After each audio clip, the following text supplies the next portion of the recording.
তুমি হাজতে বাস করবে, এটাই হবে তোমার জীবনের পরিণতি। শোলক,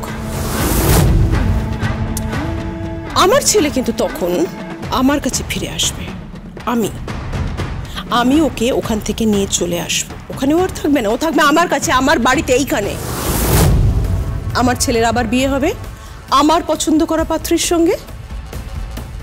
আমার পছন্দ করা পাত্রী এই বাড়িতে বউ হয়ে আসবে, আমার পছন্দ করা পাত্রী এই বাড়িতে থাকবে, আমার পছন্দ করা পাত্রী এই বাড়ির উত্তরাধিকারিণী হবে শোলক।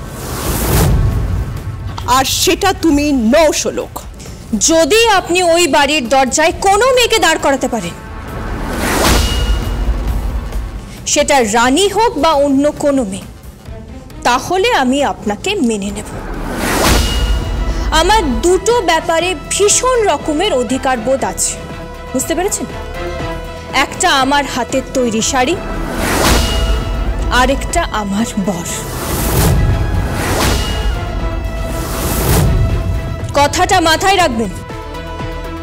এই দুটো জিনিসে কেউ যদি হাত দিতে আসে, তার হাত আমি কেটে নেব, এই আমি বলে রাখলাম।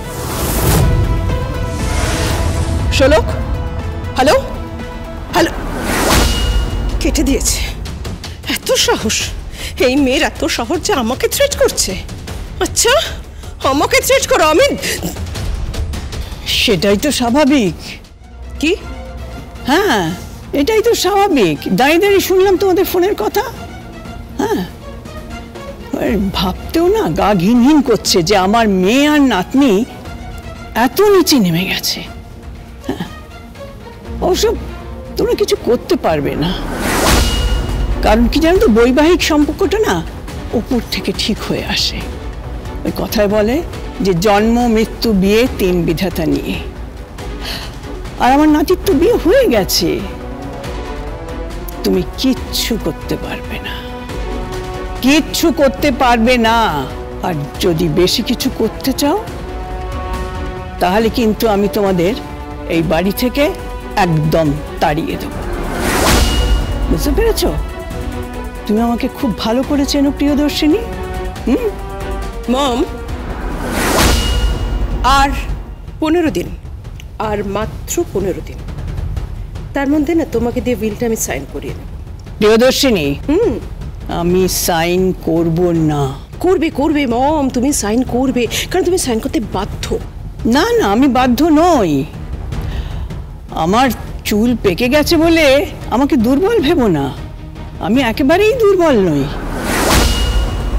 আমার ক্ষমতা তোমার থেকে কিন্তু কিচ্ছু কম নয় প্রিয়দর্শিনী।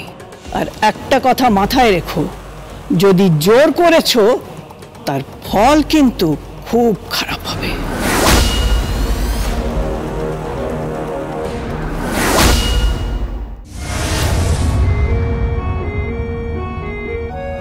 Thank you.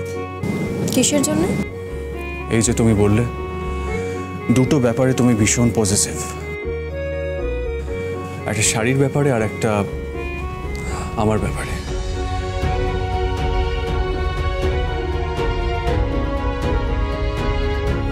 আমাকে এতটা ভালোবাসার জন্য থ্যাংক ইউ ভেরি মাচ।